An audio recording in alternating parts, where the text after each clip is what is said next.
Hey everyone, in this video, today I'm going to show you how to use Robinhood Gold margin without wasting time.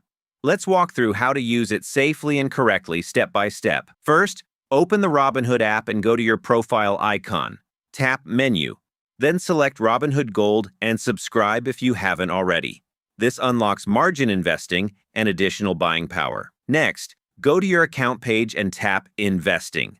Look for the margin section and review your margin limit and interest rate before using it. Now, to use margin, simply place a trade like normal. If your cash balance isn't enough, Robinhood will automatically use your available margin to complete the purchase. Finally, monitor your margin usage regularly. Go to Account and check your margin balance, interest, and maintenance requirements to avoid margin calls. Use margin wisely and only invest what you can manage. Thanks for watching.